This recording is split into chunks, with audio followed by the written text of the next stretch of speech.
नमस्कार, आप सबका स्वागत है न्यूज फ्रेम के बिहार झारखंड के बुलेटिन में। मैं हूं आशिका पटेल।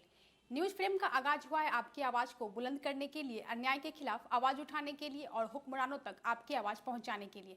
तो चलिए शुरुआत करते हैं आज की खबरों से।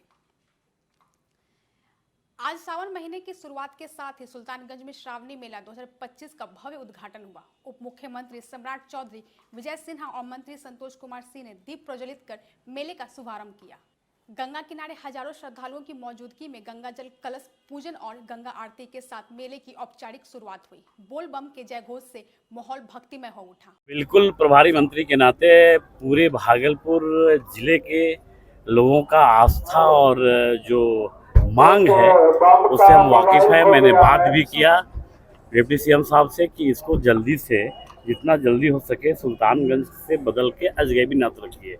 उस पर प्रक्रिया चालू है। एक्चुअली बिहार सरकार प्रस्ताव भारत सरकार को भेज दी है और इस पर हम लोग पहल करेंगे।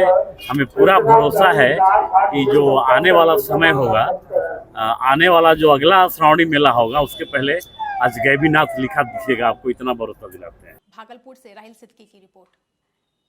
श्रावण के पहले दिन बिहार के उप मुख्यमंत्री विजय कुमार सिन्हा लखीसराय पहुंचे। यहां उन्होंने मंदिर में शिवलिंग के पूरे विधि विधान से पूजा अर्चना की। इसके बाद उन्होंने कहा कि बिहार सरकार की नई सामाजिक सुरक्षा पेंशन योजना की क्रांति और परिवर्तन का प्रतीक बताते हुए इसे डबल इंजन की सरकार की ऐतिहासिक उपलब्धि करार दिया। लखीसराय से संतोष कुमार गुप्ता की रिपोर्ट। आज देश में विश्व जनसंख्या दिवस धूमधाम से मनाया जा रहा है। इस अवसर पर बेगूसराय में भी जागरूकता रैली बेगूसराय के सदर अस्पताल से निकाली गई, जिसको बेगूसराय के सिविल सर्जन ने हरी झंडी दिखाकर रवाना किया। इस रैली में सदर अस्पताल के कर्मी और डॉक्टर शामिल हुए। बेगूसराय से दिनेश चौधरी की रिपोर्ट। रोहतास जिला विधिक संघ एवं रोहतास बार एसोसिएशन में आयोजित विशेष बैठक की गई। इस दौरान जिला एवं सत्र न्यायाधीश अनुज कुमार जैन ने अधिवक्ताओं को मेडिएशन सेटलमेंट सेंटर की कार्यप्रणाली और महत्व के बारे में विस्तार से जानकारी दी। इस बैठक का उद्देश्य मेडिएशन प्रक्रिया के जरिए न्यायिक प्रणाली को अधिक प्रभावी, तेज और जनमुखी बनाना था। जो भी दोनों यहाँ पे हैं, उनके दोनों प्रेसिडेंट साहब और सेक्रेटरी साहब, ये दोनों उपस्थित थे कल उसी में। और एक एसओपी जो हमारे को दी गई है ऑनरेबल हाई कोर्ट की ओर से, उसकी कॉपीज हमने उनको दे दी है। आप सभी जितने भी बार के मेंबर्स हैं उसको बड़े ध्यान से पढ़ें, उसमें देखें। हर किसी का अध्ययन, जितने भी अधिवक्ता हैं, विद्वान अधिवक्ता, उन सबका इसमें कॉपरेशन की सख्त जरूरत है। तो उसमें आप देखें कि उस एसओपी को पढ़ने के बाद किसका कहाँ कितना रोल है, सब अपनी जिम्मेवारी को समझें और पूरा सहयोग दें। जो ये मेडिएशन का कैंपेन चला है, इसके बारे में ये 90 डेज के लिए है और इसमें बहुत सारे टाइप के जो केसेस हैं, जैसे matrimonial accident claim cases, domestic violence, cheque bounce cases, commercial cases, criminal compoundable cases, partition suits वगैरह वगैरह, और भी कुछ इसमें है। वो आप पूरी डिटेल्स देखें, जहाँ जितना संभव हो सकता है उसको मिली। रोहतास से मिथिलेश कुमार की रिपोर्ट। बेगूसराय में अपराधियों ने एक युवक को बेरहमी से पहले हथियार से गला रेत दिया और उसके बाद उसे गोली मारकर हत्या कर दी। युवक की हत्या करने के बाद अपराधियों ने सड़क किनारे एक गड्ढे में शव को फेंक दिया। इस हत्याकांड से इलाके में सनसनी फैल गई। वही मौत की खबर लगते ही परिजनों में कोहराम मच गया। इस घटना की सूचना मिलते ही तेघरा डीएसपी और तेघरा थाने की पुलिस मौके पर पहुंचकर पूरे मामले की जांच में जुट गई है।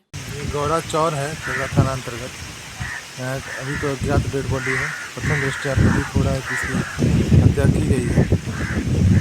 लोग इसको पहचान के लिए अभी सोशल मीडिया पे और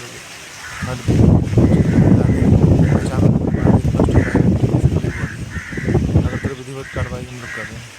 हत्या सर यहाँ पर हुई या कहीं से ला के बॉडी को रख दिया गया है? अभी ये कहना मुश्किल है। अभी हम लोग इसको जांच कर रहे हैं। जांच करने के बाद स्पष्ट होगा। हत्या क्या चीज़ से हुई है?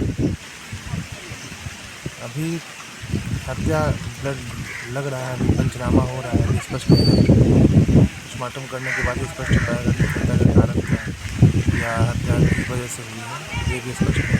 बेगूसराय से दिनेश चौधरी की रिपोर्ट।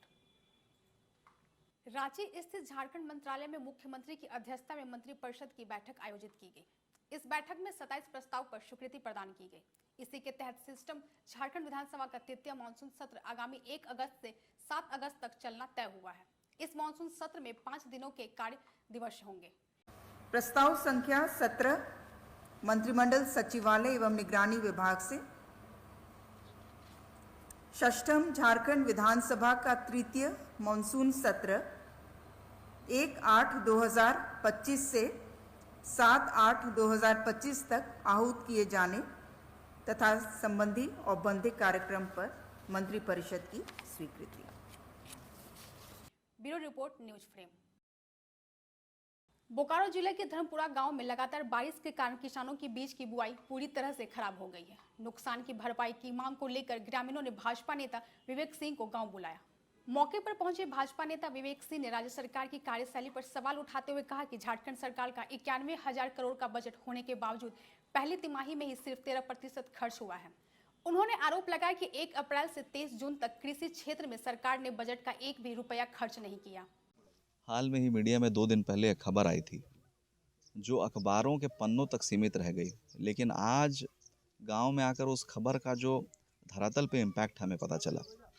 आप में से कुछ लोगों ने शायद ये पढ़ा होगा कि झारखंड सरकार का जो इस वर्ष का बजट है वो 91,000 करोड़ का है और पहली तिमाही में झारखंड सरकार उसका बस 13% खर्च कर पाई है। और जो सबसे इसमें शॉकिंग बात है कि 1 अप्रैल से लेकर 23 जून तक जो डेटा अवेलेबल है, कृषि के क्षेत्र में झारखंड सरकार अपने स्वघोषित बजट का एक भी रुपया खर्च नहीं कर पाई है। जो ड्रिंकिंग वाटर और सैनिटेशन का डिपार्टमेंट है वो 0.515% अपना बजट खर्च करता है। तो क्लियरली सरकार की जो प्रायोरिटीज़ है वो ये नहीं है। सरकार सत्ता में तो आ गई, लेकिन सत्ता में आने के बाद जो भी पैसा ग्राउंड पर पहुंचना चाहिए वो नहीं पहुंच रहा है। एक तरफ तो मुख्यमंत्री मांग करते हैं कि केंद्र से हमारा 1,36,000 करोड़ का ड्यूज़ है, और दूसरी तरफ उनके अपना बजट जिसके लिए वो अकाउंट फॉर कर चुके हैं, जो पैसा अकाउंट में है, वो अगर लोगों तक नहीं पहुंचे तो मुझे लगता है यह प्रजातंत्र के लिए बहुत बड़ी त्रासदी है। बोकारो से चंदन सिंह की रिपोर्ट।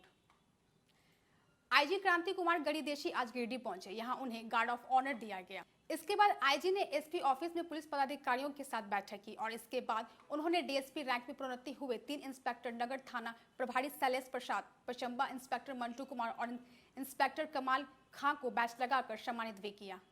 हजारीबाग रेंज के पुलिस ड्यूटी मीट समापन समारोह में आया हुआ है। जितना भी प्रतिभागी जो सफल रहे उनको मेडल और सर्टिफिकेट दिया गया है और आगे state level police duty meet के लिए जो 2 टीम को चयन भी किया गया था, वो लोग आगे वहाँ पे भी जाएंगे। फिर थोड़ा केसेस का रिव्यू कर रहा हूँ पदाधिकारी लोगों के साथ में और दिशा निर्देश भी दिया जाए। गिरिडीह से संतोष तिवारी की रिपोर्ट। बोकारो में गरगा डैम में फाटक खुलने से सेक्टर 1 के कार्तिक नगर में करीब 35 से 40 घरों में पानी घुस गया। लोग अपने सामान बचाने के लिए घर से बाहर निकलने को मजबूर हो गए। कई का सामान बह गया या पानी में भीग गया। स्थानीय लोगों का कहना है कि 25 साल में पहली बार ऐसा जल भरा हुआ है, जिससे खाने पीने की चीजें और घर का सामान बर्बाद हो गया। घर घुस गया एकदम, घर के अंदर में तक हम लोग का सामान सब घर में है, राशन पाती लिया था सब हम लोग का हो गया, बेकार हुआ। बोकारो से चंदन सिंह की रिपोर्ट।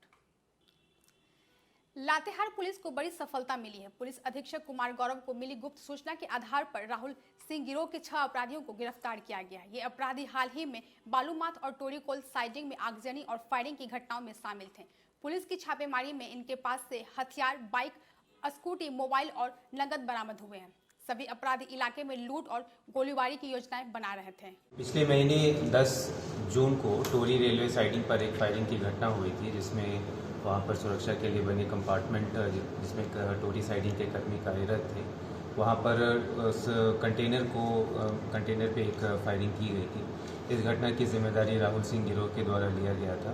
इसके बाद एक टीम का गठन किया गया। एसडीपीओ लातेहार, थाना प्रभारी चंदवा और अन्य पदाधिकारी के नेतृत्व में इस घटना का उद्भेदन किया गया और इसमें शामिल जितने अभियुक्त हैं उनकी गिरफ्तारी की गई। उनके पास में से 2 पिस्टल और एम्यूनेशन की भी बरामदगी की गई, जिसका उपयोग उन्होंने फायरिंग की घटना के लिए किया। लातेहार से आशीष वैद की रिपोर्ट। गिरिडीह के जमुआ थाना क्षेत्र के मिर्जागंज में पारिवारिक विवाद के चलते 3 महीने की गर्भवती महिला रोशनी परवीन के साथ ससुराल वालों ने बेरहमी से मारपीट की। उसकी हालत गंभीर है और वही गिरिडीह सदर अस्पताल में भर्ती है। पीड़िता ने जमुआ थाना में शिकायत दर्ज कर न्याय की मांग की है। मेरे से भाई का बात था, भाई का फैसला हो चुका था और भाई का जब फैसला हो गया, सब पैसा उसे सब देने के लिए राजी भी, सब दिया भी, सब कुछ हो भी गया। उसके बाद जब भाई से नहीं सका तो उन लोग मेरे पे वार किया और हमको मारने लगा। और हम डिलीवरी पेशेंट है, मेरे पेट में ही पूरा मारा और गला दबा दिया। मेरे भाई लोग आया तो उन लोग को भी पूरा मारने लगा और सब मिल के मार के पूरा, और बार बार धमकी देता है जान मारने का कि जान से मार देंगे। पिस्तौल निकालता है, बोलता है अभी निकालेंगे और मार देंगे, धमकी देता है। मेरे दोनों तेवर, एगो सुभान है, एगो सद्दाम है, एगो इरफान है, तीनों मिल के हमको धमकी दिया फोन पे। मेरे पास रिकॉर्डिंग भी आपको सुना देंगे। वीडियो से संतोष तिवारी की रिपोर्ट। अभी के लिए बस इतना ही। देश और दुनिया की सभी खबरों से अपडेट रहने के लिए हमारे YouTube चैनल को सब्सक्राइब करें, हमारे Facebook पेज को लाइक करें और अपने सुझाव कमेंट बॉक्स में जरूर लिखें। अब हमें दीजिए इजाजत, धन्यवाद। खत्म कर दिया।